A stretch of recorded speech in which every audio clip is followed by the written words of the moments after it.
But I left Google on Friday and I joined X on Monday. And it felt like I'd moved several years into the future in terms of AI. You just ask the central AI brain and it tells you where things are. This is what people talk about as being the future, but it's actually already here.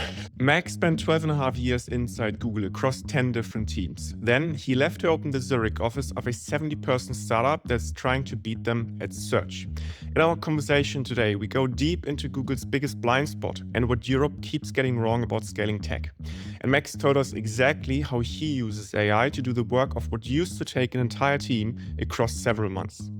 What Max had to say was very inspiring. We hope you'll enjoy this one too. But they don't want to cannibalize that $400 billion of income, which makes sense. I wouldn't want to cannibalize it either. If Google or anything had started in Europe, it would certainly have been bought for 100 million by Microsoft. What makes you believe that, I think you guys are now 70 people, that a 70 people company can take on Google? This is Melanie. And this is Christian. You're listening to Follow the Gradient, the weekly podcast with actionable insights about how to build a business while staying sane.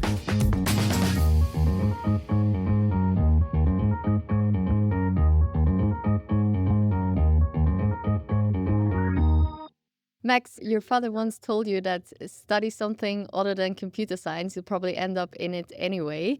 You took that advice and you actually got a business degree in Cork, got then an internship in Google London as a business intern in 2013, moved to Dublin later that year, joining Google Dublin as a business analyst, got rejected from UCD business analytics program for having a non-quantitative background.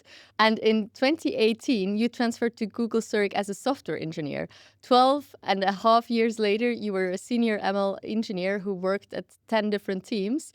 Take us inside the beginning. What did day one at Google look like for someone who had never written a line of code? So the first day at Google, I think, looked like many people's first day at Google, which is doing a bunch of like bureaucracy and onboarding. So it's learning about little videos about like the company culture and like how you file sick days and, you know, how to use Gmail or whatever. That's not so interesting. Day two was more interesting because day two, I actually went to my team and actually started learning what I would actually do. And what was interesting to me was I joined as a business intern, which nominally I was a financial analyst intern. And my project was naturally scoped to that. It was a dashboard.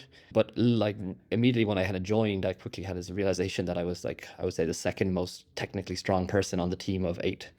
And the guy who was technically stronger than me was like level 7 at Google. So he was quite senior and I was an intern. So I quickly took up the mantle of just doing all these random technical projects, like fixing broken scripts, optimizing things, automating things for different team members who had these problems. And actually on my first week on the Friday, so basically I learned Google Apps Script on Wednesday and started building applications. And on Friday, I presented it to the team, like how to use Google Apps Script and what you can do with it, which was pretty good for, I don't know, first week as an intern. You spent then over a decade inside Google. You worked on different teams. From that inside perspective, like not as a pundit, but really as someone who simply built the systems, like what is broken about how Google approaches or does search? I don't think anything is broken. I think Google is incredible as a company, and even the Google product works really well. All of the major Google products work really well. But I do think there is obviously space for different options, different design decisions, different kind of technical foundations. Like obviously Google's consumer search, the thing that we all use, you type in a question and it gives you, okay, there's a few extra things on top, but generally it's 10 links that are like probably relevant to your thing. And it's informed by the old world of one of those documents probably has your answer. You click on it, you scan through the whole Wikipedia page and then you find the table or maybe a deep link to the table, that would be cool. And you find your answer, right? They're obviously taking steps in the sense that they have these AI generated answers. They have they've had for many years things like knowledge graph where you identify these entities. So all of these are like things that they have and things that they've done. It's obviously very optimized towards humans. Like a lot of the even data that's used to optimize it is click data, right? So every time you do a search and then you click on something, it tells Google this was probably the right result. The other things that you saw that you didn't click on are probably not the right result, or at least the human intelligence is being learned. But I think one of the bigger differentiators here, if we're moving into the kind of EXA question, is Google right now, and same with Microsoft, are taking what's called a bundling strategy with their search, with their cloud, with their models, Gemini in Google's case, Microsoft just whatever models that are running on Azure, or maybe, Copilot as Microsoft AI delivers more models in the future. And because they're doing this kind of bundling strategy, in Google's case, you can only get Google search results if you use Gemini, if you're using GCP or Vertex API or whatever else. And for many developers, they don't want to do that. They want to use Anthropic's Claude or some OpenAI, or some Chinese open source models. And so then they have to choose which search API provider do they use. Microsoft did have a public API until August of last year, August of 2025, but they closed it to force people into this Azure grounding thing, again, with Azure, with models hosted on Azure. And that leaves all these sort of smaller players in the space competing. So you have Exa, you have Parallel, Tavili, Brave, competing for this space. Now, obviously, if a Google decided tomorrow that they want to jump into that space, they could obviously jump in with such economies of scale and such high limits in terms of usage that they could obviously do a lot of damage. It could take over a lot of the market, but that would risk cannibalizing their like almost 400 billion a year consumer search market. Because if they were to make a Google search API that returned it without the search results, anybody could just wrap it and make a new search page, which is like the best of Google, you could call it. And people wouldn't necessarily go to google.com or use this thing. Today, to protect that, they have by far the highest charge on the search grounding. They charge $35 per 1,000 queries. You can fact check that. That was when I last checked it. Whereas other providers, I think Microsoft is about half that. And then other providers, the smaller players, are offering about half that again, right? So about a quarter of the price. So I think X is at like $7 per 1,000. And of course, to say Google, the searches cost less for them to do. They've got the infra, they've got everything. But they don't want to cannibalize that $400 billion of income, which makes sense. I wouldn't want to cannibalize it either. And we're going to dive deeper on the question on Google is currently optimized for humans, and that there is a difference to being optimized for agents.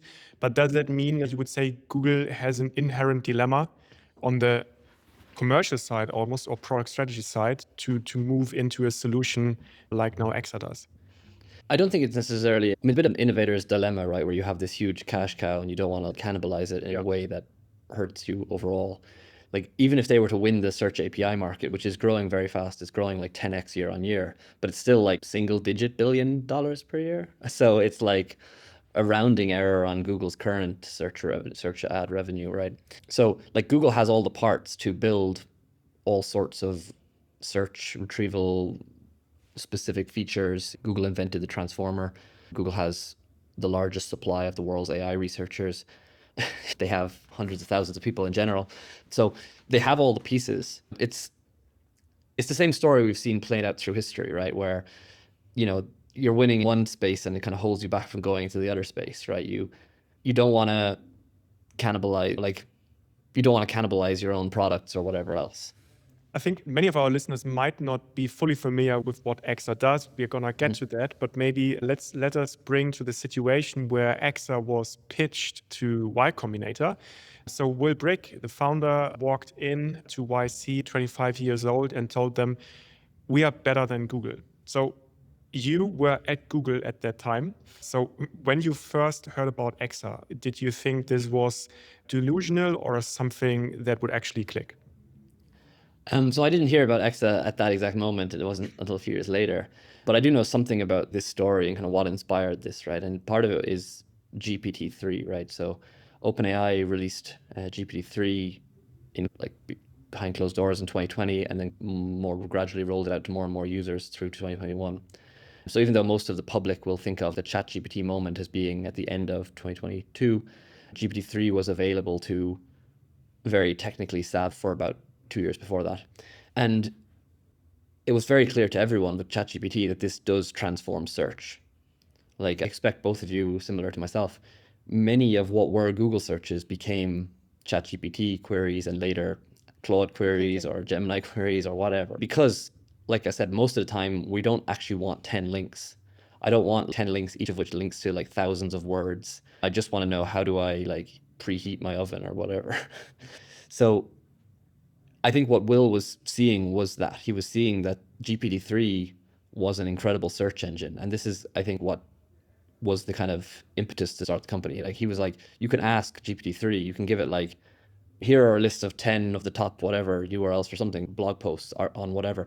And GPT will just generate these URLs. Now, some of them could be hallucinations, but many of them are real. And you click on it and they're like really good chosen things. And you're like, this is interesting, right? He could see that large language models were going to transform search. And it's like a historic kind of inflection point. I think that even using them for agents specifically, I think was a kind of later innovation. Like I think that initially it was a search engine, but using large language models to determine the results. And then later it was like, actually, now that large language models can use tools, one of the tools that was one of the first tools that was given to any of these ones was a web search tool. And obviously, these models themselves are a compression of the web. So things that are on the web and are frequent, they will know, right? Most of these models in their weights know like when Barack Obama was born or who was the president of the United States in the 1994 or whatever, right? But for like longer tail knowledge, they don't recall it with any kind of degree of reliability. So web search is super useful. And also for recent data where these models is beyond their training cutoff, again, web search is really useful.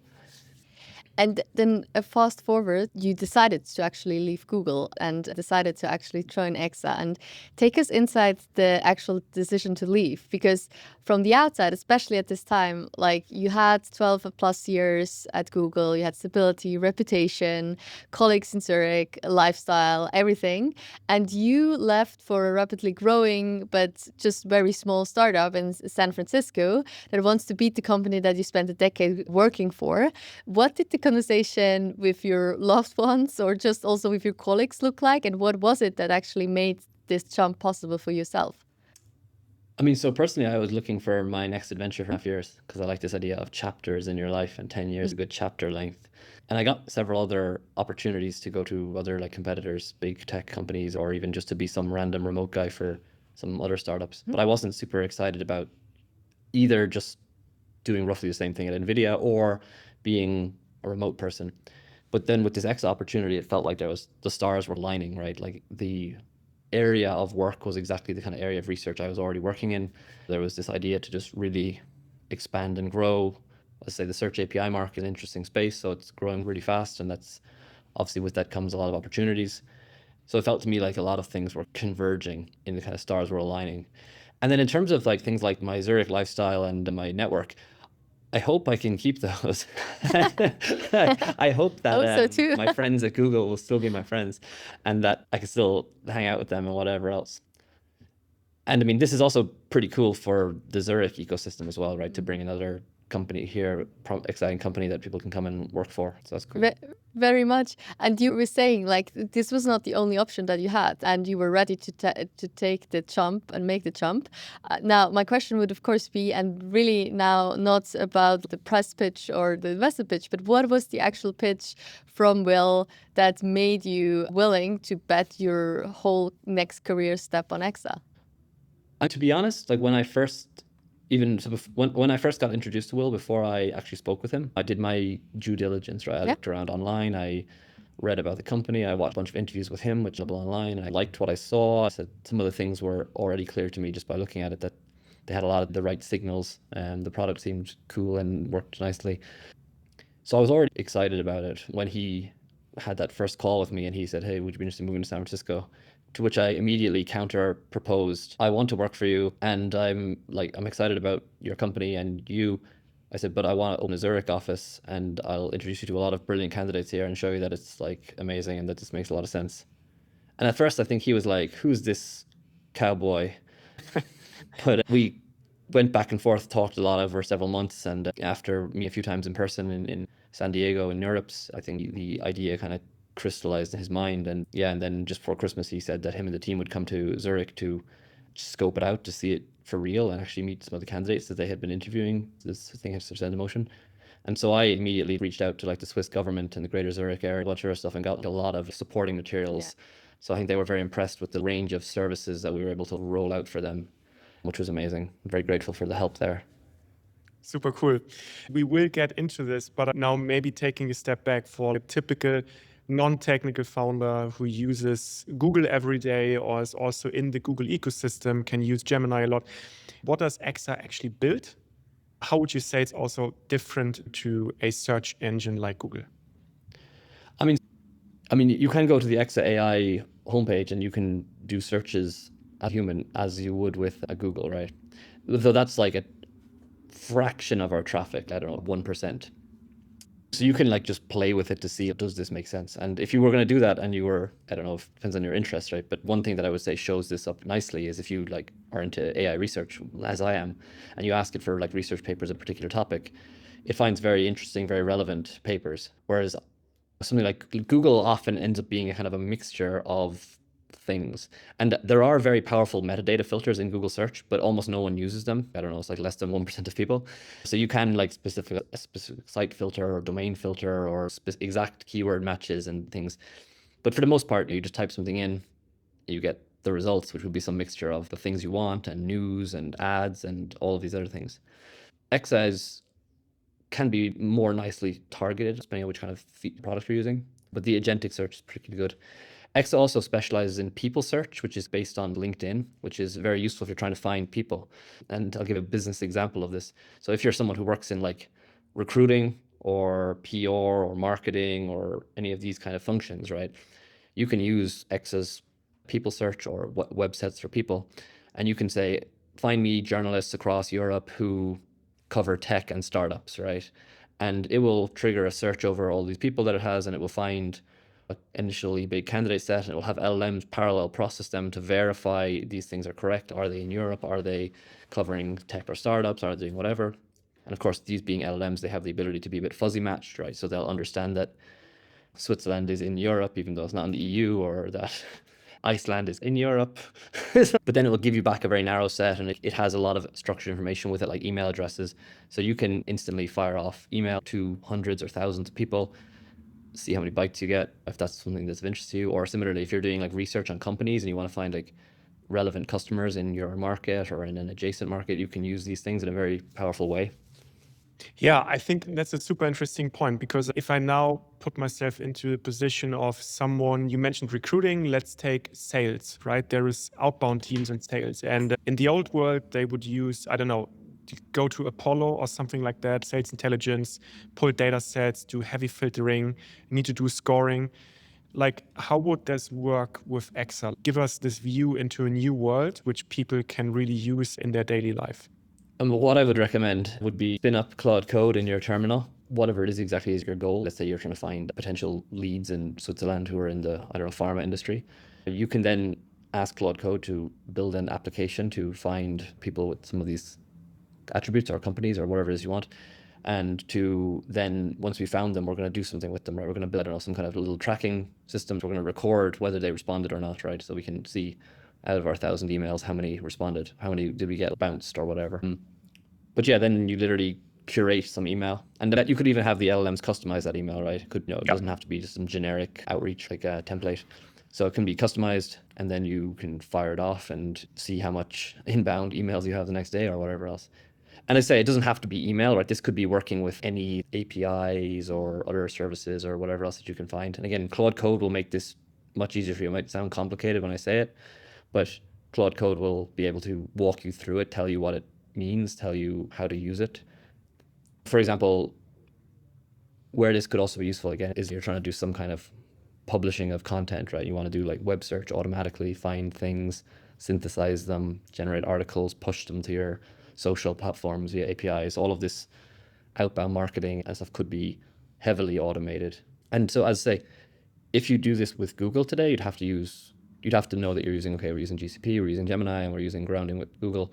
You're paying a lot more for the actual search queries. So you're paying $35 per thousand. They do subsidize Gemini a lot, which is nice. And obviously GCP is very competitive and great. But of course, it's a decision as to which cloud you use. For non-technical people, they probably don't even know what I'm talking about when I say those things. For them, they'll just use GCP if Claude decided that's what they use. Yeah, I know. I think it's interesting, because what I also want to lead over is the question on, you said Google is optimized for humans, Exa is agent native. And what you're describing is basically that I say, okay, I have a tool like Claude Code, could be also something else. I give that tool an intention, context on who I am, where I work, what I want to achieve, and I let that tool go free into the world. But that tool is an agent. Walk us through, like, how does search then for agents look like, And why can the agent not just use Google or something like Google if I'm also in the Google ecosystem? So I suppose the first thing to think about is, when we as humans are using search, we're not very willing to set all these parameters, right? And 1% of people set any of these metadata filters in Google. Whereas LLMs are able to almost instantly generate very long, complicated queries with lots of filters, with lots of specific constraints. And for us also, we're very latency sensitive. If it took 20 seconds, we'd be annoyed for the page to return. We want this sub 1 second, maybe about 500-600 milliseconds response time. So Exa offers a range of search products with different latency constraints, which will depend on what you're doing, right? If you're on a very low latency budget, maybe you want what we have, this Exa Instant, where sub 200 milliseconds response time. Whereas if you are willing to wait, we have kind of a deep research type product where it will go off and search to a much larger set and use more expensive LLMs in the loop to verify things and get curated set. So it's how latency sensitive are you? And if you think about these asynchronous agents, so if your user or if your listeners are familiar with, say, Codex, where you send it a task and then an hour later you get a pull request in your email, if that took an hour or an hour and 2 minutes, no one cares. Yeah. So they can use the long running search where it will process more things, give higher quality results. Whereas if you're doing some high frequency trading thing where your application needs to be really fast, you obviously want the fastest possible search. So you want to move towards instant. Now, when you have the fastest possible search, it means it has less intelligence in the kind of critical path, right? There's less re-ranking, less reviewing of results. So the quality lower, but again, it's about choosing the right search for your use case, right? Yeah.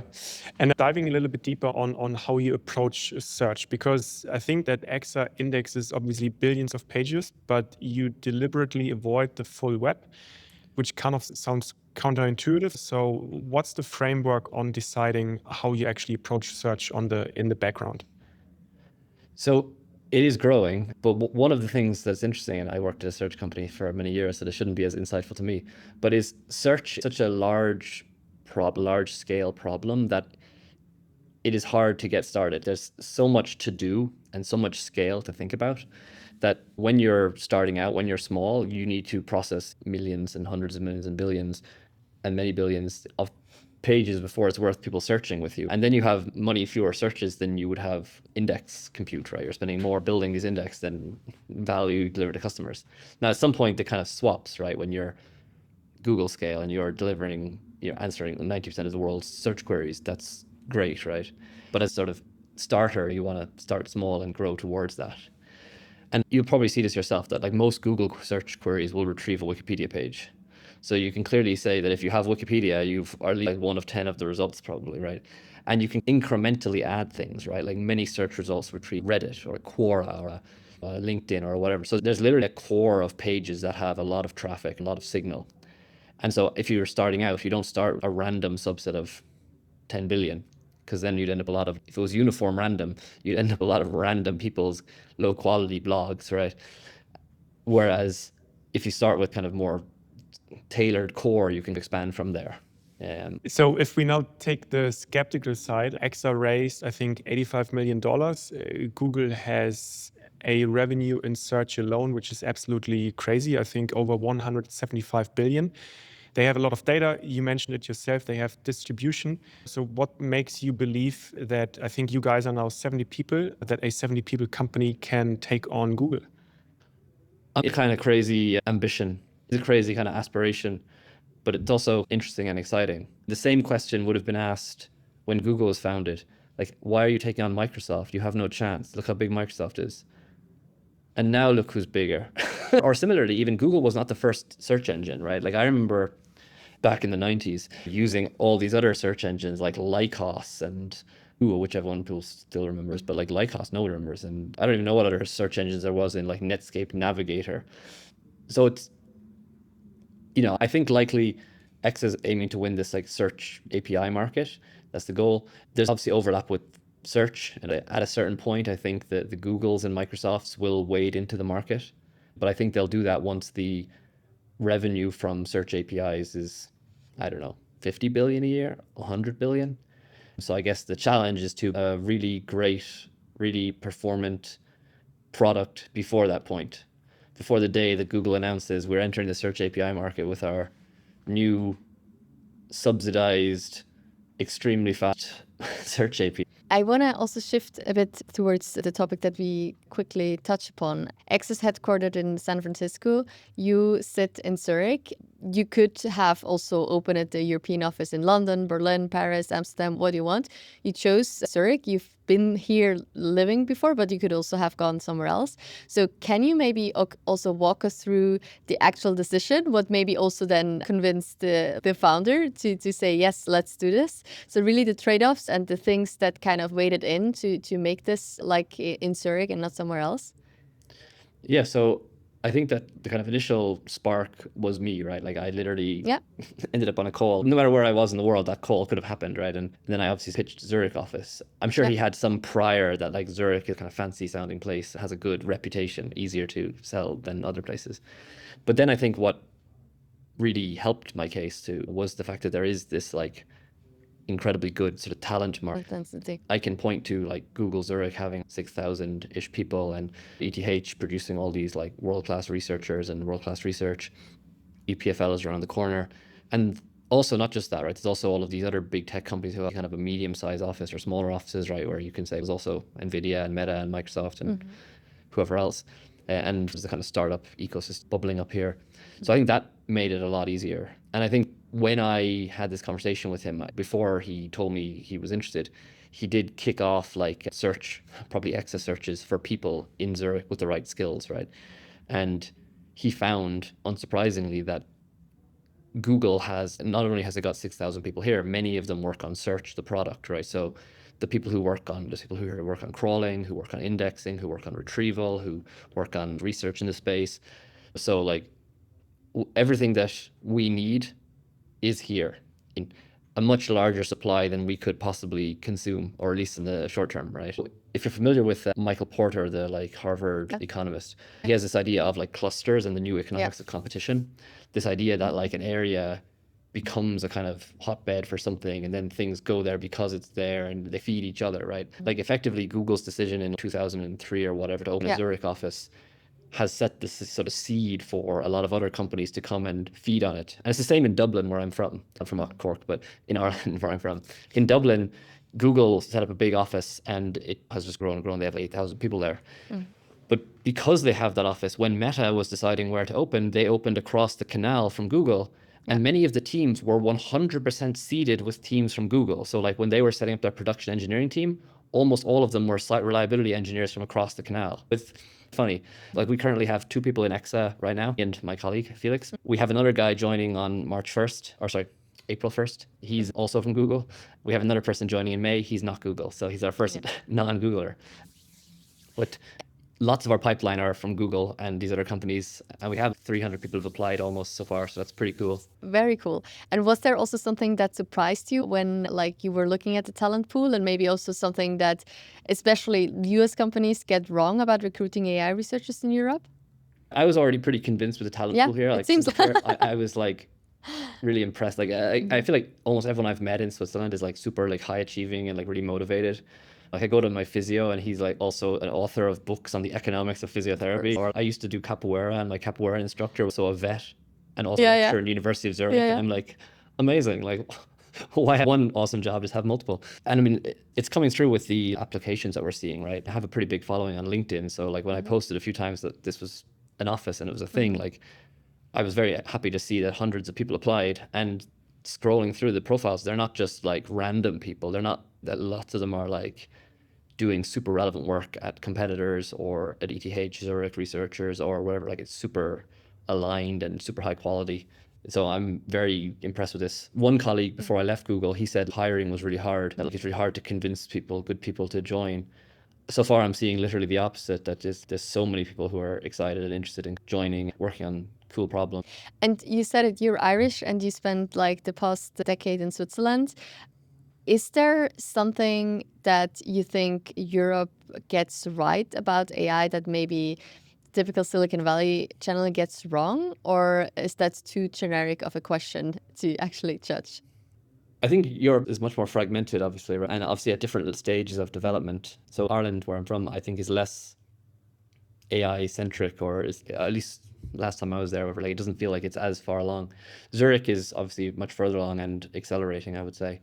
Going to San Francisco though is on a different level, because San Francisco effectively is the concentration of all of the United States, right? It's not just, and possibly some of the world. But it's funny when you're in San Francisco and you'll see things on public advertising, right, that are being seen by just normal people, but they're such obscure things from a kind of most people's perspective, right? You'll see a bus driving past and it will say, optimize your inference using Blackwell. And the idea that like my mom or someone would see that and be thinking about optimizing her inference using Blackwell is crazy to me. In any other part of the world, that would not be on a bus. It would say something like Ralph Lauren, or I don't know, like fancy BMWs. There, people are really focused on startups and AI, and it's like they have AI for everything. And actually, that's one of the things I would say about Exa that I was with, is that Google is obviously a very AI first company. But I left Google on Friday and I joined Exa on Monday, and it felt like I'd moved several years into the future in terms of AI. That is so AI centric that like almost everything we do is like mediated through various AI systems, right? That I didn't have to like spend a lot of time bothering my colleague to ask them where to go, what to do, how do I do this. You just ask the like central AI brain and it tells you where things are, and it also is wired up to all of the internal systems. So you ask it a question, it might fire off a database query, fetch the data, aggregate it, write you a nice little report. It might change, like you ask it about a bug, it might just send you a fix for the bug, and you're just like, this is what people talk about as being the future, but it's actually already here. Can you give a few examples from your business operations? Because I think this is what so many startups are asking themselves. You hear all that stuff on LinkedIn. Most of that is completely useless. And give us a few examples of really relatable situations at Exa where you use AI. Yeah. So I'll say like so I've heard from sales teams that because we have this like central AI system which is controlling various things, they can ask a question about a customer issue. Like they say, hey, the customer is complaining about this particular thing. And they don't even explain it in a technical sense. They don't say, oh, the latency from whatever, like particular cell is too high. They just say it in sales English, and the model identifies the problem, identifies the offending code, creates a fix, sends it back to them, and then they share it with the engineering team who can review it and submit it, and the fix goes live. So they don't need to like file a bug and wait several weeks for an engineering manager to take it out of the queue and assign it to someone. It's already just approved the pull request. Also, like you can use, and Exa uses its own tools, right, to identify potential customers and to automatically have AI evaluate these customers, go out, fetch information that's available on the web, or if we don't already have it, and prioritize a list of customers to reach out to. It can automate some of the outreach, right? You can like automatically generate like custom relevant emails. You can, and other kind of comms, push those out, see which ones get back to you. You can obviously manage the dialogue if you really so want, right?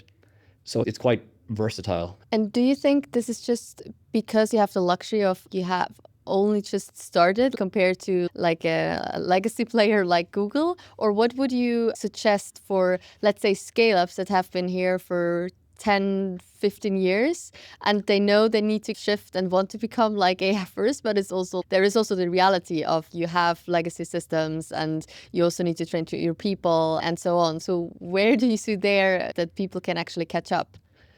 So, I mean, I think the most important advice I would have for everyone is if they haven't used these kind of coding tools, even if they're not technical, to download Claude Code and play with it. Spend a few hours, put it in your calendar, try it out, build a simple thing, ask it to build you a personal website, and then push it live and just it'll talk you through the process. I think this, like the November 24th release of Claude Opus 4.5 represents a shift in like the history of software engineering and computer science, I think, because that's when the models became so good that they can accomplish most. They can program better than almost most programmers and faster than any programmer. So effectively, you can just implement your ideas. And I think this is going to be a huge policy shift for companies, as well as a mind shift, right? Because a lot of companies have this idea that you get some new software and you go through a bureaucratic process and you do some checklists and at some point you approve it. But how does that work when you can just implement your new software on demand that morning? If someone can't find what they want, they can just make a new one. And that new one lives for as long as it's useful and is discarded. Quite an interesting experience. Yeah, and I do expect that, for example, like GitHub previously was specifically for kind of software developers, right? And hobbyists, I guess, like nerdy people who just wanted to like have their own kind of cool project that they hacked away on. I think that now with vibe coding, GitHub is going to just go mainstream because that's where you store all your hopes and dreams, all your crazy ideas that you've put together. And I think my fiance is a great example of this, where she's just like started playing with this, started building one thing, and then started building loads of things. But like she always now seems to have the Claude Code split screen on her laptop. Love it. Yeah. Yeah. So I think for traditional companies, I would say ideally, I mean, I was at a conference yesterday for Ernst & Young, and they were talking about Microsoft did some research, and they said that executive buy-in, leadership support for these things is important. The email from a VP saying, hey, everyone, try out AI, you should try it and use it. This does lead to a meaningful shift in people's behavior, seemingly, which I find funny because I'm a bit like skeptical of that personally. I just do stuff. I don't wait for You don't someone's ask for permission. permission? If that works, send that email. It's pretty cheap, right? You can even generate it with AI, like a life hack. I think that people themselves should just, like, it's hard to, it reminds me of when ChatGPT first appeared. When I remember people had tried it, people thought this is cool, but many people didn't realize the breadth of things that it was useful for. I remember having this experience where I would meet someone and say, oh, I love using ChatGPT for proofreading English. And they'd say, I never thought of that. And I'm like, a large language model. And then someone else would say something and you're like, I never thought of that. Personally, I've obviously been writing software with Claude Code, but I was listening to a podcast at the weekend with this guy called Andrej Karpathy. And he was saying that he has Sonos at home, which I also do, right? Yeah. They're the wireless speakers. So he asked Claude if it could see the Sonos on his network, and it could. And he asked it if it could control it, if it could send it requests to change songs and to pick things or whatever, and it could. So now he's built his own web app controller for Sonos, and that's really good because the Sonos app is pretty terrible. Yeah. So now you can have your own custom thing. It's great hardware, crap app. Now you can make your own app in 30 minutes. Everyone can. It's super interesting because I also think, to like extending to what you said, what is really helpful is if you have in mind that the LLM can obviously read API documentation, right? So if you don't have to in detail understand how the API of a tool works or what it can or what cannot do. If you think about a very simple example, you work in, I said it right, outbound, you want to enrich context, you use a tool like Apollo or Exa, right? Because you've heard about Exa on the podcast. You don't have to figure that out yourself. You can simply go to Claude Code, ask it, look, apparently I can use Exa to get my context, or I can use Apollo and Exa. So can you figure this out? This is my intention. And it will go read the APIs. It will do that. It can even like test individual cases. It's easy. Like people need to have that in mind, that you don't have to think everything through. You have to give it your intention and then have a little bit of patience. Also, as you said, it's almost like managing a team. You need to have a little bit of empathy for the other side, that they don't have all the ideas and context you have. But yeah, super interesting what you said. What I would liken it to, that's a really good analogy. Working with some of these modern coding agents is literally like managing people, except for the timeline is just compressed by maybe 100x or like 1000x. So previously I would lead some small teams at Google, and I would have some idea like, hey, we should implement A, B, and C, or we should fix these bugs, or we should do whatever cool idea. And I would like assign that to some junior engineer or whatever. And then he or she would come back a week later, we'd check in and I'd say, what's the state of that? And they would maybe have shared the code with me, or maybe we would just talk it through and we'd some progress on it, but they wouldn't have done exactly what I thought of, but maybe it would work, maybe it wouldn't. Whereas now Claude will basically take a project that would have been like 12 weeks of work for a good junior engineer and just implement it in 20, 30 minutes. Yeah.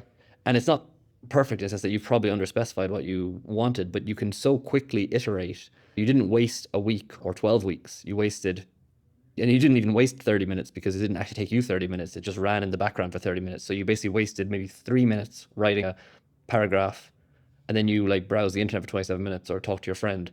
Yeah, and it's like I can also, what I can recommend to people is Anthropic has really a crazy blog and crazy learning experience about all kinds of different areas, what they do. And what I really, for instance, the concepts they push is something like you center your agents around context instead of problems. And I found that so helpful also actually when you want to organize human teams, right? Because organizations tend to break teams into like very different domains according to a problem step. And it's usually much easier if you shift it around context. So it's so interesting, yeah. But one other thing I think might be worth touching on is given the kind of maturity of some of these AI tools now, I do think this idea of the one person startup or whatever is so much more viable. Yeah. Me personally, in the last not even 2 week and a half since I've opened the Zurich office physically, I'm doing like a weird mixture of like public relations, like outreach, like writing posts, marketing, software development, just traditional stuff like fixing regular bugs, but also AI research, writing up some papers and things. So all of that in 7 days of work. It's an insane breadth that would just not have been capable in any previous time. Yeah. Previously, I would have had to spend so much time actually digging into the code base just to get familiar with how things work. I think Melanie and I We- can just chip in there, because the stuff we're doing with this podcast and the newsletter, it's impossible to do in an old world with just 2 people. You would have needed 2 And we have people. 100% jobs. Yeah, Like, so I mean, it's- nights yeah. and weekends.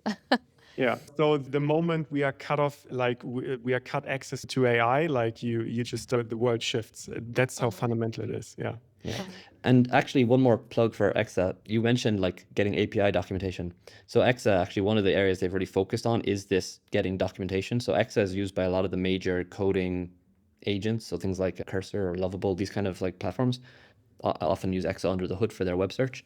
And one of the areas where EXA is really invested is making sure that we can like properly process and chunk and understand all of that documentation and get the correct version based on what you're using. Because as you can imagine, if you get the V1 documentation, but you're using V2, you're going to have a bad time. So this is one of the like narrow domains that is just really important for agent search, much more so than web search for humans, a la Google. So much, yeah. Before we head into the final parts, I really want to also dive a little bit deeper into one topic that we often have here on the podcast, and especially because you're Irish, but you're working for an American company. We talk a lot about European tech sovereignty. Like we had people like Judy Dada from Visionaries Club and Yen from Proton that you might certainly know, but also people from OpenAI. So when a 700 million AI company opens a research office in Zurich, instead of just selling to European customers from San Francisco, what does that signal about where the power is actually shifting? Do you have a take there?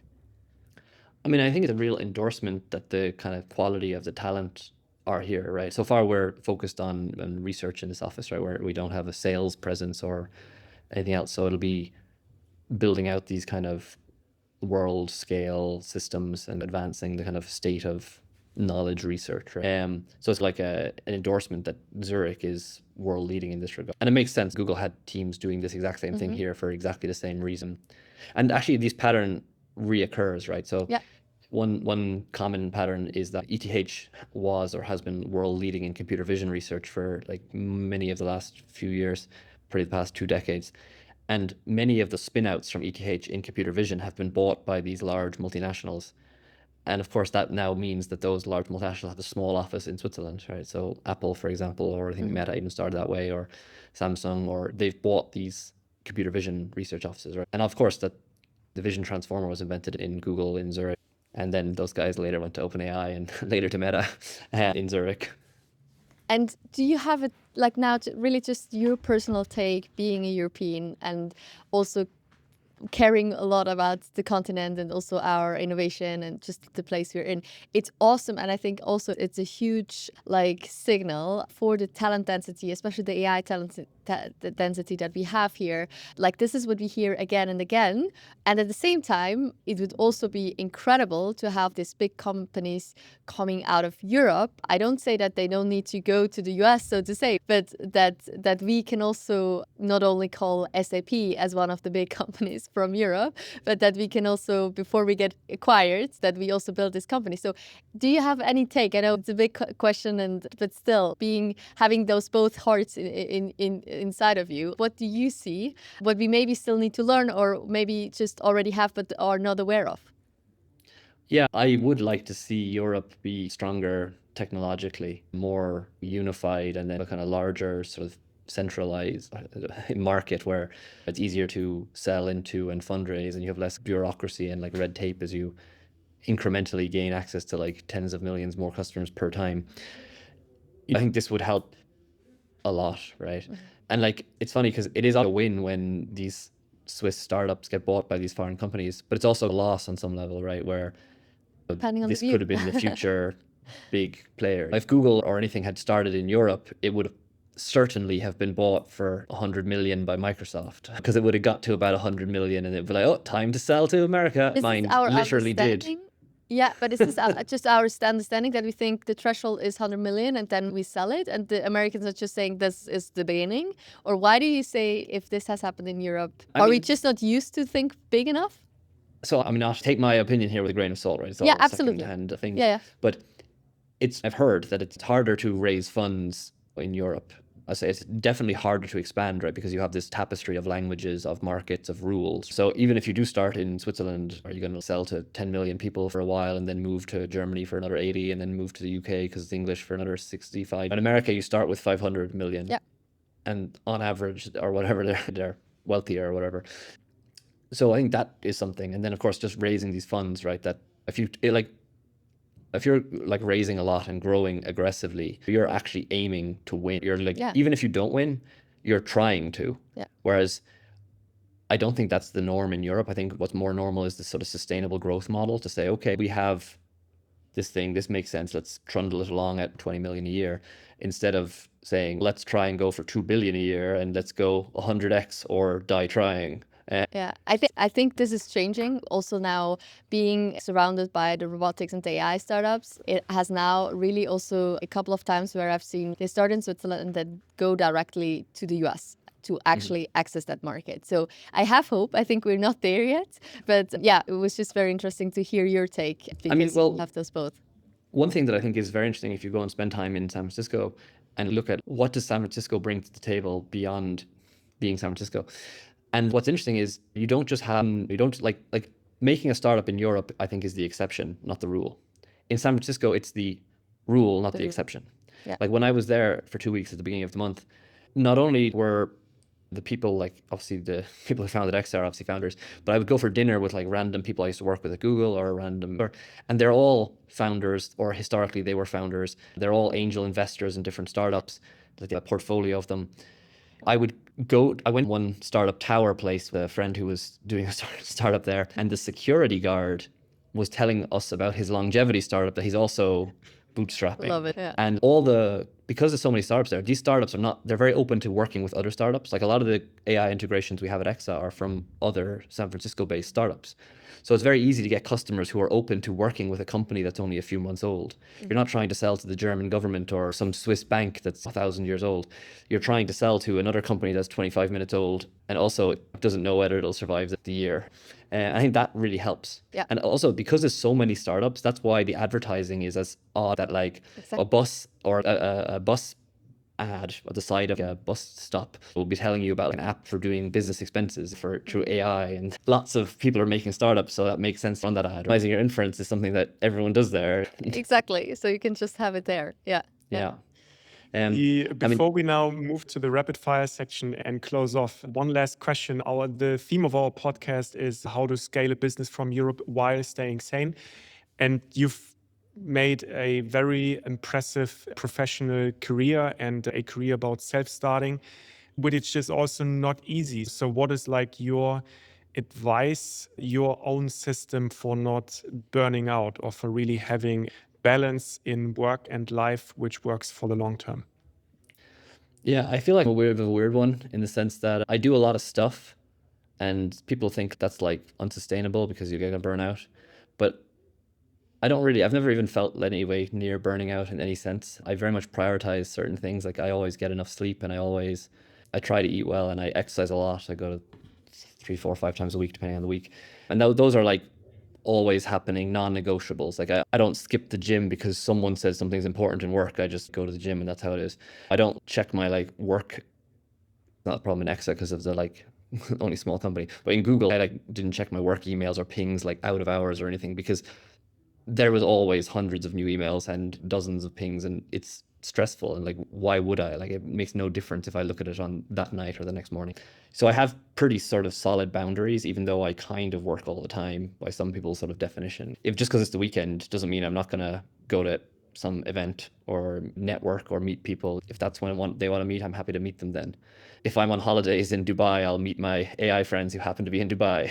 So it blurs the lines, but let's say there's certain things that are higher priority to me. I luckily don't feel too much stress in general. I think I'm quite like blessed with kind of stable temperament. And you probably found the right boundaries that many are still looking for. So I think even though for you it seems like, oh yeah, I don't do much, but I already setting these boundaries of non-negotiables, I think this is like where many people already struggle. So very interesting to hear from you. We like for the last short part, we will do a rapid fire question, just like short question, the shortest answer that you can think of. And the first one, Google search in 5 years, still dominant or disrupted? I think from the consumer search perspective, they'll still be dominant. It'll still be the go-to, right? People still refer to it as Google. But I do think the agent search query volume is exploding and will explode even more, especially as people realize what they can build with Claude Code and the successors, right? So there'll be just this emerging huge market for search APIs. So like it may be the case that I don't know when the point will happen that the volume of human queries and agent queries flips, but it will still likely be the case that human queries are worth a lot more money because you have human eyes and human buying ability and intent, right? So just because the query volume goes on, it doesn't mean Google will enter the API market. It'd have to go probably like 10 to 1 or something. Because, and also LLMs or AI will do many parallel queries. So if it won't just do one query, it'll immediately fire off like a dozen. So of course the value to any one of those is less than a human, like literally spending some time searching for red shoes where you can slap the red Converse ad and be like, click on it and spend 60 euros. One thing founders building on AI search get wrong right now. So I think there's a lot of pieces in the AI stack which are like interchangeable, right? You can swap out your AI search APIs, you can try different ones, you can swap out your generative models, so your Claudes or your Codexes or these or Geminis. So I think that for all of these components, they're evolving really fast. So you should experiment with them and continue to experiment with them. Like effectively, you should design your system in a way that you can change pieces as those pieces evolve. Like a lot of the things we're discussing about the Claude code didn't really work so well till the end of November of last year. So if you tried vibe coding last year and said this doesn't work so well, you need to try it again. Yeah.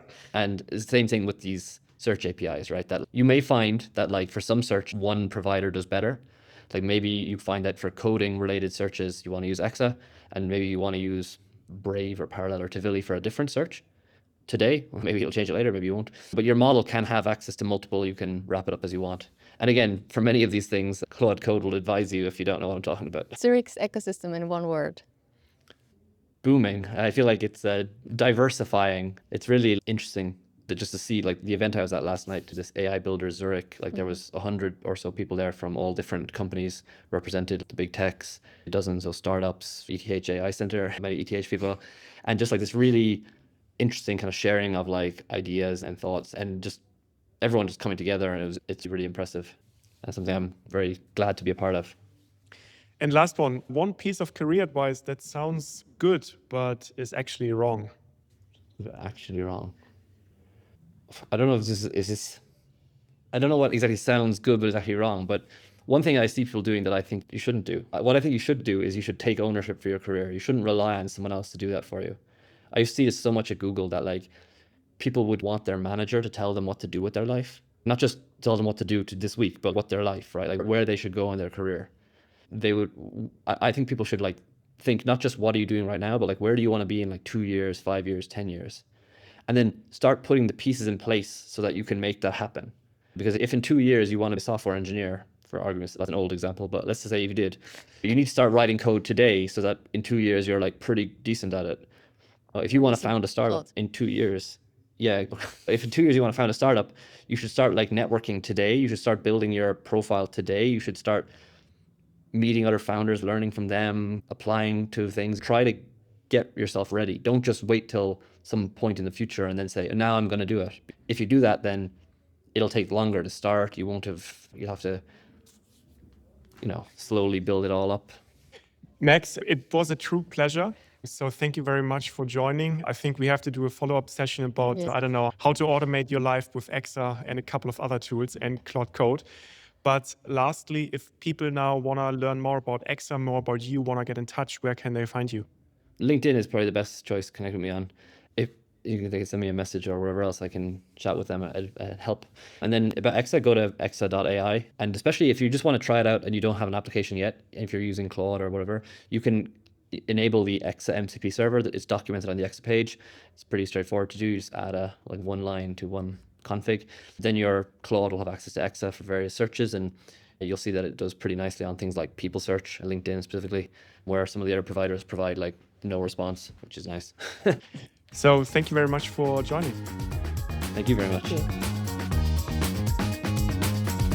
And this was another episode of our Follow the Gradient podcast. And now we would love to hear from you. How did you like it? What should we improve? Do you have any suggestions, ideas, or dream podcast guests? Please let us know. Thank you and see you again next week.